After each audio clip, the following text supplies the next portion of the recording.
roll।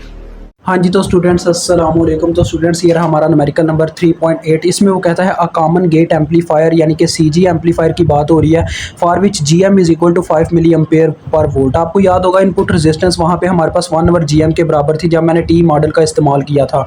Has यानी कि GM की वैल्यू दी गई है। उसके बाद वो कहता है, चलो लिख ही लेते हैं नीचे, GM is equal to 5 milli ampere per volt. आगे वो कहता है has 5 kilo ohm drain resistance. अब ये आर डी की बात कर रहा है, ड्रेन रेजिस्टेंस, ठीक है। आगे वो कहता है and R L load resistance कितनी है जी, यानी यहाँ पे भी यही लिखा हुआ था and load resistance is 2 kilo ohm, लेकिन मैंने इसको आर एल ही लिख दिया, ठीक है। आपको पता होना चाहिए इतना कहने के आपको मेंशन करना आना चाहिए। आगे वो कहता है कि the amplifier is driven by a voltage source, यानी कि एक उस एम्पलीफायर को ड्राइव कर रहा है कि ऐसा वोल्टेज सोर्स, यानी वी सिग्नल की बात कर रहा है, हैविंग 200 ओम रेजिस्टेंस। ये आर सिग्नल की वैल्यू दे रहा है मुझे, आर सिग्नल की वैल्यू इतना याद रखिएगा, क्योंकि जो वोल्टेज सोर्स ड्राइव कर रहा होता है ना वो हमेशा वी सिग्नल होता है, और वी सिग्नल की जो अपनी रेजिस्टेंस होती है वो आर सिग्नल होती है, जिसकी वैल्यू वो हमें दे रहा है कितनी, 200 ओम। आगे वो कहता है what is the input resistance, R in क्या होगी, and A V voltage gain. तो अभी हम इतना क्वेश्चन सॉल्व करेंगे क्योंकि यहाँ तक हमने स्टेटमेंट पढ़ लिया है, बाकी की स्टेटमेंट में ना थोड़ा सा ना कहने चक्कर हो रहा है। अभी हम आर इन और ए वी निकालेंगे। स्टूडेंट्स ये आपको याद होगा कि ए वी का जो हमारे पास फार्मूला डेवलप हुआ था इसके लिए अपने पास क्या नाम है, कॉमन गेट के लिए, वो क्या था जी, मैंने आपको बोला था आप अगर सी एस की जो ए वी है वोल्टेज गेन उसका फार्मूला याद कर लो, ऑटोमेटिकली ए वी का याद हो जाएगा। कैसे, मैंने बताया था कि वो बराबर होती है G M into R D parallel with R L over 1 plus G M R S. ये था अपने उसका क्या नाम है, अपना कॉमन सोर्स का आधा हिस्सा 50%। यहाँ पे मैंने आपको बोला था इसका बस आर सिग्नल नीचे आ जाता है, बस इतना चेंज आता है जिससे ये कॉमन गेट की वोल्टेज गेन बन जाती है। पता ना आपको, जो अपना कॉमन सोर्स था उसके स्टार्ट में ये भी था आर जी और R G plus R signal, इसमें वो चक्कर नहीं होता, इसमें बस इतना होता है क्योंकि आर जी इसमें शार्ट कर दिया गया होता है। तो स्टूडेंट्स देखो ये हमारे पास इक्वेशन बन जाती है, ठीक है जी। ये इक्वेशन जब बन जाती है, अब मुझे इसमें जीएम की वैल्यू चाहिए होगी। जीएम की वैल्यू मेरे पास 5 मिली एम्पेयर पर वोल्ट है और आर सिग्नल की वैल्यू भी गिवन है, सारी वैल्यूज़ हैं मेरे पास, तो मैं इजीली मालूम कर सकता हूँ वोल्टेज गेन को। तो ये देखो 5 मिली मैंने पुट कर दिया इसकी जगह, 5 मिली मतलब कि 10⁻³ are D parallel with R L. और ये जो अपने आर डी और आर एल का पैरेलल है ये मैं आपको साइड में करके दिखा रहा हूँ, वैसे आपको ये आना चाहिए, क्योंकि स्टूडेंट्स ये काम आप अपनी उसमें एलसीए की बुक में कर चुके हो। ऊपर मल्टीप्लिकेशन नीचे सम होगा वैल्यूज़ का, तो ऊपर 5 × 2 बटे में 5 + 2 हो जाएगा और होल का यूनिट किलो ओम आएगा, 10/7 आएगा। 10/7 निकाल के देखो कैलकुलेटर कितना देता है, 10 / 7। तो ये स्टूडेंट आ रहा है 1.43 किलो ओम, ठीक है जी। ये वैल्यू पुट कर दूँ, 1.43 किलो ओम आ गई वैल्यू इन दोनों का पैरेलल। उसके बाद बटे में देखो 1 प्लस जी एम मतलब कि 5 मिली इंटू आर सिग्नल की वैल्यू जो कि 200 ओम है। 200 ओम का आप लेके जा सकते हो किलो ओम में अगर इसको 1000 से तकसीम किया जाए, लेकिन आप 200 ओम ही पुट कर दो। अब स्टूडेंट आपको पता है कैलकुलेटर पे आपने किस तरह से करना है, देखो किलो मिली को कैंसिल कर देगा, 5 × 1.43 होगा और बटे में आपने 5 × 10⁻³ मल्टीप्लाई बाय 200 करना है, ठीक है। 200 को अगर 5 से ज़रब देना तो स्टूडेंट 1000 बनता है। 1000 इस मिली को कह लो अट्ठा चट्टा करके खा जाएगा, यहाँ पे सिर्फ 1 रह जाएगा, 1 + 1 होगा जिससे हमारे पास नीचे 2 बनेगा, नीचे 2 और ऊपर जो भी बनता है उसको डिवाइड करेंगे। तो लिहाजा ये हमारे पास आती है स्टूडेंट्स वैल्यू कैलकुलेटर पे कैलकुलेट करने के बाद 3.57 वोल्ट पर वोल्ट, ठीक है जी। ये हमारे पास आ गई ए वी किसकी, अपने कॉमन गेट की।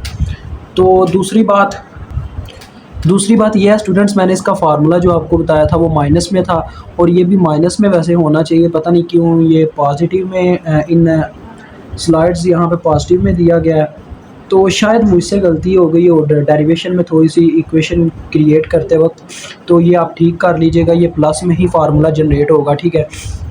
तो ए वी आपके पास प्लस में फार्मूला बनता है। अब देखो ए वी हमने निकाल लिया, दूसरे नंबर पे उसने बोला हुआ था इनपुट रेजिस्टेंस आपने निकाल के देनी है। इनपुट रेजिस्टेंस इसमें होती है 1/GM के बराबर, ये मैंने आपको लेक्चर के अंदर बताया था। 1/GM करके देखते हो 1/5 मिली, ये कितना बनता है देखो 1/5 1 डिवाइडेड बाय 5 0.2 आएगा और ये मिली उसको बना देगा 200, तो ये 200 ओम आती है। ठीक है, 200 ओम आती है इनपुट रेजिस्टेंस। आगे अब बात आती है जो उसने आगे लाइन लिखी हुई थी, वो कहता है अगर सर्किट अलाउ करता है कि एक बायस करंट मतलब कि हमारी ड्रेन करंट की बात कर रहा है, आईडी की बात कर रहा है, वो कहता है इंक्रीज हो जाए 4 गुना हो जाए। मतलब कि पहले जो हमारी आईडी थी फॉर एग्जांपल वो क्या थी, आईडी 1 थी। ठीक है, लेकिन जो अब आईडी 2 हमने वहाँ पे मतलब कि सर्किट में फ्लो करवाना स्टार्ट किया है वो प्रीवियस करंट का 4 गुना है।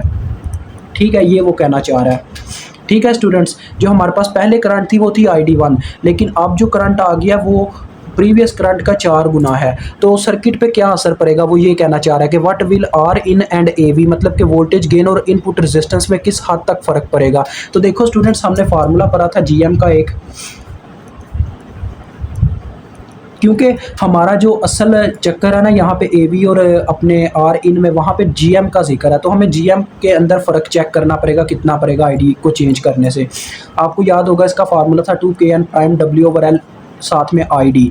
तो देखो पहले हम ये सोचते हैं कि पहले हमारे पास जो करंट थी वो आईडी 1 थी सिर्फ, बाद में जब हमने जीएम को चेंज किया, पहले हमारे पास जीएम 1 था, जब हमने जीएम को चेंज किया जीएम 2 हमारे पास आया। ठीक है, पहले जीएम 1 था, अब जीएम 2 की बात हो रही है, जो मतलब चेंज आने से हमारे जीएम में फ़र्क आएगा। देखो स्टूडेंट्स, ये तो वही चीज़ रहेगी, लेकिन आईडी की जगह क्या आ गया होगा, आईडी 4 आईडी आ चुका होगा, यानी कि ये आ जाएगा 2kn prime W over L. ID 1 की जगह क्या आ जाएगा, 4 आईडी 1, यानी आईडी 2 आएगा ना, जिसकी जगह हम ये वैल्यू पुट कर देंगे। अब देखो ये 4 को अगर मैं शुरू में ले जाऊं तो ये प्रीवियस वाली वैल्यू किसकी बनती है, जीएम 1 की बनती है। तो लिहाजा सीधी सी बात है, इसका कहने का मतलब ये ही है, ये देखो फार्मूला आपके पास अभी डेवलप होने लगा, 4 इंटू ये सारा फार्मूला जीएम 1 का होगा। इसका मतलब ये कहना चाहता है कि हमारे पास जो अंडर रूट भी ख़त्म हो चुका होगा GM1 में से, क्योंकि फार्मूला अंडर रूट के साथ होता है, तो ये सिर्फ अंडर रूट 4 टाइम्स GM1 होगा, यानी कि 2 गुना GM1 का हमारे पास क्या होगा जी, GM2 के बराबर होगा।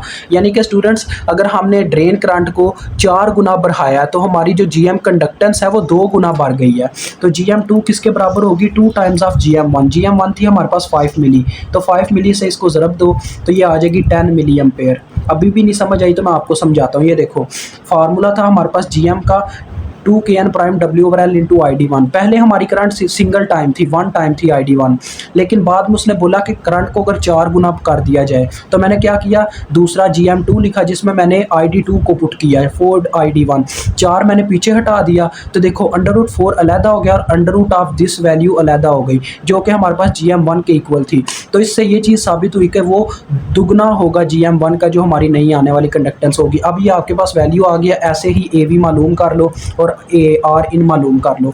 AV हमारे पास क्या होगी, देखो वही फार्मूला GM, लेकिन इसमें अब 10 मिली पुट होगा, 10 मिली इंटू 1.43 किलो। ठीक है, वो देखो वो ऊपर वाली वैल्यूज़ कर रहा हूँ, बस GM की जगह 10 मिली पुट करता जाऊँगा, बटे में 1 प्लस 10 मिली इंटू 200।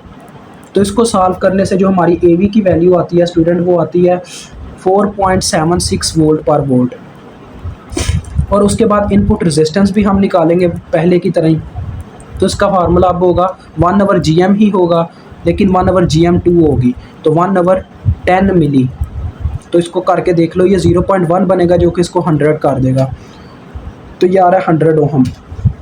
अब देखो स्टूडेंट्स, इसको देख के ये चीज़ साबित होती है कि अगर हम GM को बढ़ाते हैं तो हमारी इनपुट रेजिस्टेंस घटती है, मतलब कि करंट को अगर बढ़ाते हैं तो इनपुट रेजिस्टेंस कम होती है, जबकि जो हमारे वोल्टेज गेन है वो बढ़ जाती है। और यही हमारा न्यूटन क्या नाम है, ओहम्स लॉ कहता था कि जो वोल्टेज होते हैं वो करंट के डायरेक्टली प्रोपोर्शनल होते हैं, और करंट जो होती है रजिस्टर के इन्वर्सली प्रोपोर्शनल होती है। देखो करंट बढ़ाने से रेजिस्टेंस घटेगी, तो यही काम हुआ, और वोल्टेज बढ़ेगी, तो यही काम हमें वोल्टेज गेन में देखने को मिला। तो यहाँ पे आपका ये काम डन होता है। मुझे उम्मीद आपको समझ आ गई होगी। अल्लाह हाफिज़, अस्सलाम वालेकुम।